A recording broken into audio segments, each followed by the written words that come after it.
Good morning guys, welcome back to another video. It's been a while again since the last video, so I can only apologise, but as you can see from the thumbnail, today's video is solely going to be around rattle canning, all those parts, the over fenders, bumper, side skirts, spats, probably missed something, but going over how we went about prepping, painting, and then what they look like on the actual car. If you've watched one of my early videos, first off, a huge thank you, as there's plenty of really good content out there, so if anybody's watching my videos and enjoying them, it's hugely appreciated. But if you have seen from a previous video, we've got a lot of second-hand panels, some with scuffs, some that are blue even though the car's red, a few new parts like the front bumper and the front wings, but even those still needed a bit of prep. So we prepped all that, painted them, and then they're actually sitting on the car now. So at the end of the video I'm going to do probably a voiceover, as I've tried doing a few attempts of doing a walk around, and between, let's say, the kids coming out to see me or something going on, it wasn't working. So I've done some sort of slow motion shots of the panels, and I'll do a voiceover and just explain how I felt they came out. But yeah, I lost a lot of footage as well, so I used my phone to record, so I've lost a lot of footage, but I've managed to find some footage of us doing the side skirts. So after this introduction, which I'm trying to keep short, hopefully, it will go to us prepping the side skirts, painting, and we clear coated. So I'm going to try and snip it and put all that in the correct timeline, and then probably do a few voiceovers if needed to explain what we did, what cans we were using, and then at the end of the video, like I mentioned, we'll jump and do the slow-mo shots of the panels, explain what worked, what didn't work, and if I feel like it came out as what I wanted.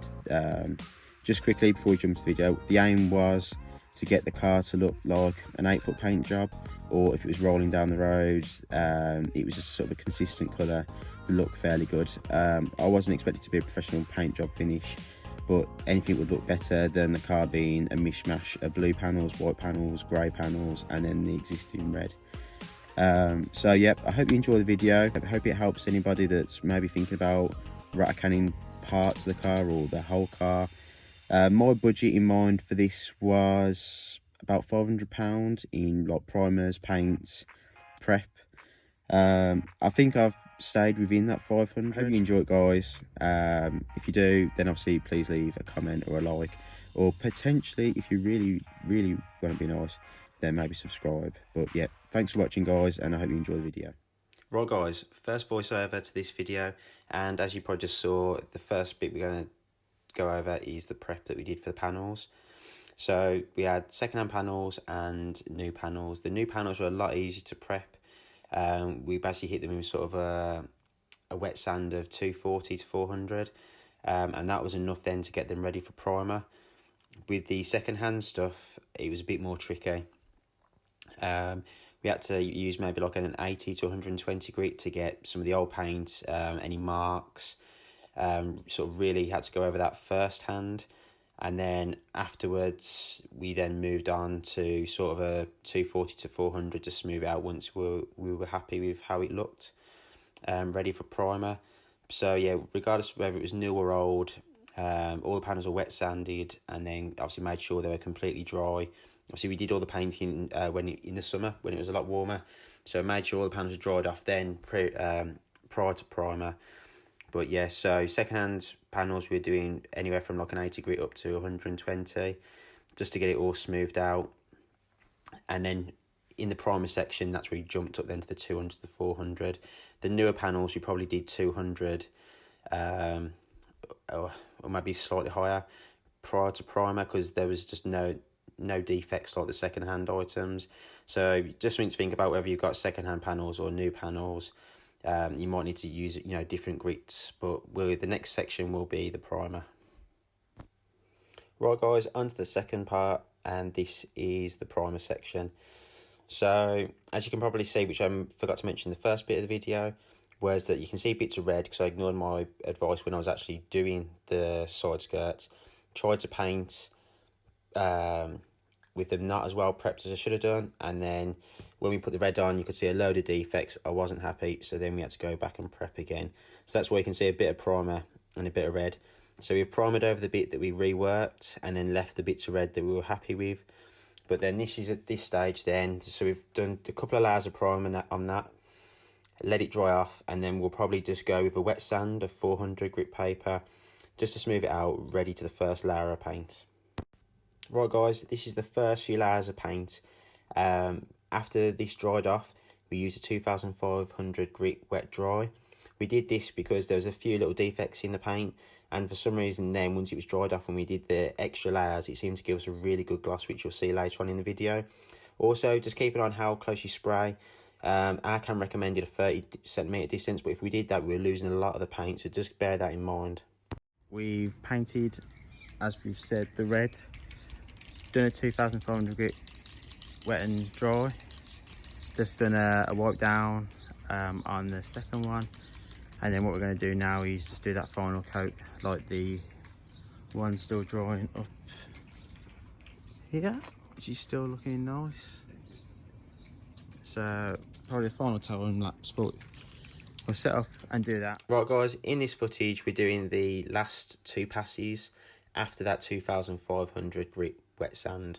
Obviously once you've done the wet sand, make sure it's fully dry, and then we did two more passes. As you can see in the footage, I am having to spray fairly close, closer than what the can recommends. I'd definitely gauge it if you're having to go yourself on maybe a test piece, but if we sprayed what was recommended, we would have lost a lot of product out the can. You can see a lot of overspray being escaped, and it wasn't that of a windy day that you can see in the time lapse. So yeah, just bear that in mind. But yeah, what we're doing now is the final two passes, and then coming up now is the final finish. I personally think it's come out really well for a rattle can job. So just to go over again, really good prep. Then we've obviously got a couple of layers of primer. We wet sand the primer down, let that completely dry off. Two passes of red paint, the 2500 grit wet sand, and then let that completely dry off, and then a further two more layers of paint, and that's the finish.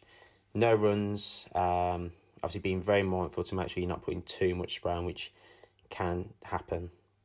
And here we go. This is the only footage that I've got left that I mentioned in the introduction. I lost all the other footage of us spraying these panels, but the procedure was the exact same.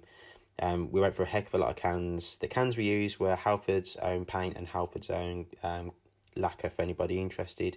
But yeah, the exact same finish for all of these panels as well.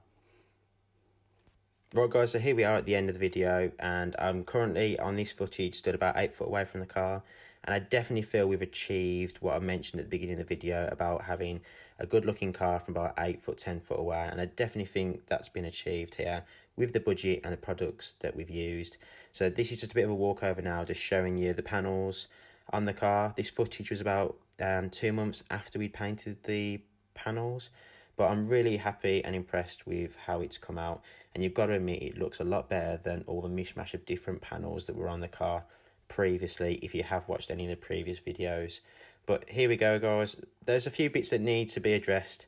The bonnet looks pretty awful, to be honest, painted too hot a day. You can see the sort of pass marks of the paint and the clear coat spat, which you'll probably see in this upcoming bit in a minute. But I'm happy with the overall finish. Some bits will need to be addressed and redone. I think the bumper came out amazing, so I'm well happy with that. I really wanted to put some extra effort into that and get a decent finish on the bumper.